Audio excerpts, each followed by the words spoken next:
Assalamualaikum warahmatullahi wabarakatuh.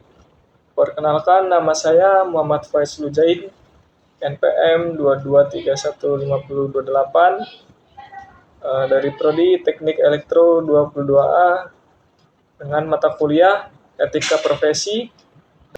Baik, di video kali ini saya akan sedikit mempresentasikan mata kuliah Etika Profesi yang membahas tentang profesionalisme dalam industri pertambangan. Pertama-tama kita membahas definisi profesionalisme terlebih dahulu. Definisi dari profesional adalah ketika seorang pekerja mengerjakan suatu aktivitas tertentu sesuai dengan peraturan dan sistem pada bidang yang sedang dijalani. Biasanya, aktivitas yang dilakukan tersebut memerlukan tingkat pendidikan, keterampilan, serta kemampuan tertentu. Oleh karena itu, sebelum memulai bekerja, keahlian yang dimiliki para pekerja akan disesuaikan kembali dengan budaya, standar kompetensi, budaya, dan juga kode etik perusahaan. Namun, seiring berkembangnya zaman, istilah profesionalisme mengalami sedikit perubahan arti. Kini profesional lebih mengacu kepada seorang pekerja yang bisa menyelesaikan tanggung jawab atau ditugaskan secara tepat waktu dan efektif. Selain itu, seseorang yang dinilai profesional cenderung mempunyai citra yang lebih baik di mata atasannya maupun rekan kerja lainnya. Perlu digarisbawahi bahwa tidak semua pekerja dapat dikatakan profesional. Untuk dapat dianggap profesional, kita harus mampu menunjukkan secara faktual melalui kualitas kerja yang dilakukan dan serta sikap selama bekerja. Selanjutnya yaitu contoh profesionalisme. Yang pertama yaitu ada bertanggung jawab. Profesionalisme ditunjukkan lewat sikap tanggung jawab dalam pekerjaannya. Mereka juga tetap menaati komitmen yang telah dibuat selama bekerja. Tanggung jawab ditunjukkan sikap tepat waktu dan mampu menyelesaikan tugasnya hingga tuntas sesuai deadline. Yang kedua yaitu berperilaku etis. Profesionalisme diwujudkan pula dalam sikap etis selama bekerja. Jadi kita harus bersikap jujur dan menghargai rekan kerja atau klien sebagai bagian dari sikap etis. Perusahaan pun menginginkan karyawan yang mampu bersikap etis dan menjadikannya sebagai bagian dari kode etik yang wajib dipatuhi. Yang ketiga yaitu ada terorganisasi. Karyawan yang profesional berusaha agar semua pekerjaannya terorganisasi, termasuk meja kerjanya. Sikap ini membuat karyawan semakin efektif dalam bekerja, sehingga meminimalisir kesalahan yang mungkin terjadi. Perencanaan yang terorganisir dapat menghindari terlambatnya penyelesaian tugas. Yang keempat yaitu terbuka.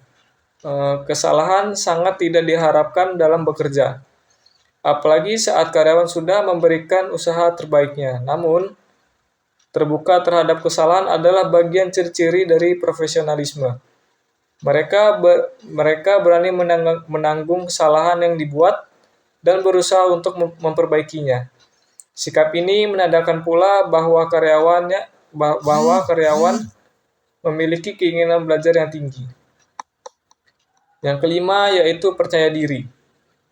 Sikap ini termasuk dalam bagian profesionalisme. Karyawan harus menunjukkan sikap percaya diri saat berinteraksi dengan orang lain dan di lingkungan kerja. Saat kondisi tidak baik, karyawan harus tetap bersikap tenang.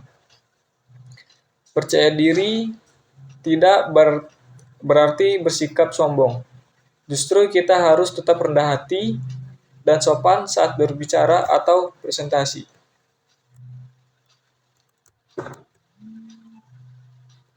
Selanjutnya yaitu kita memasuki profesionalisme dalam dunia pertambangan. Yang pertama yaitu ada kepatuhan terhadap standar keselamatan. Profesionalitas dalam penambangan mencakup kepatuhan yang ketat terhadap standar keselamatan kerja. Ini juga termasuk penggunaan peralatan pelindung diri, pelatihan keselamatan, dan penerapan prosedur kerja yang aman. Yang kedua yaitu etika kerja yang tinggi. Profesionalisme juga cukup mencakup praktik kerja yang etis. Hal ini termasuk integritas dalam pelaporan data, penanganan limbah yang bertanggung jawab, dan keterbukaan dalam hubungan dengan pemangku kepentingan. Yang ketiga yaitu keterampilan teknis yang mendalam. Profesionalitas dalam pertambangan membutuhkan pemahaman yang mendalam tentang proses pertambangan, teknologi terkini, dan prinsip rekayasa. Keterampilan teknis yang kuat memungkinkan praktisi untuk bekerja secara efisien dan efektif. Yang keempat yaitu pemecahan masalah yang cerdas. Profesionalisme mencakup kemampuan untuk mengidentifikasi dan menyelesaikan masalah dengan cepat dan efektif. Ini melibatkan analisis yang cermat, pengambilan keputusan yang tepat, dan kemampuan untuk bekerja dalam situasi yang beragam dan kompleks. Yang kelima yaitu kolaborasi tim yang baik. Dalam lingkungan pertambangan, profesionalisme juga berarti dapat bekerja secara kolaboratif dalam tim. Ini melibatkan komunikasi yang efektif, kemampuan untuk mendengarkan dan memahami dari sudut pandang orang lain, serta keinginan untuk berbagi pengetahuan dan pengalaman.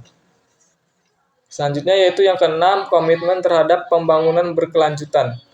Profesionalisme dalam pertambangan mencakup kesadaran akan dampak lingkungan dan sosial dari kegiatan pertambangan. Hal ini melibatkan komitmen untuk mengurangi dampak negatif, menerapkan praktik-praktik pertambangan yang bertanggung jawab, dan berkontribusi pada pembangunan berkelanjutan.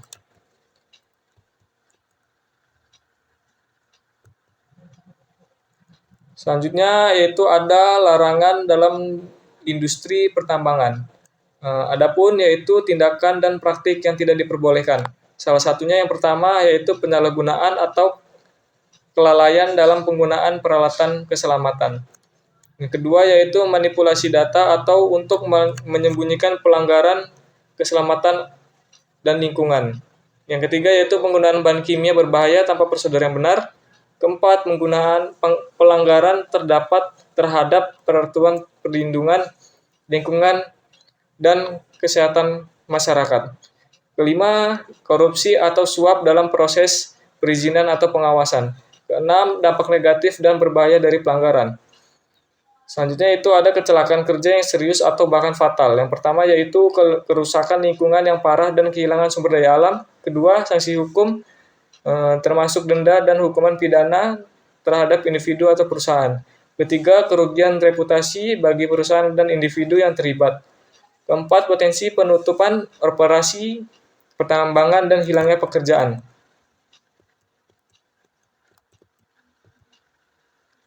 Mungkin itu saja yang bisa saya sampaikan di video kali ini.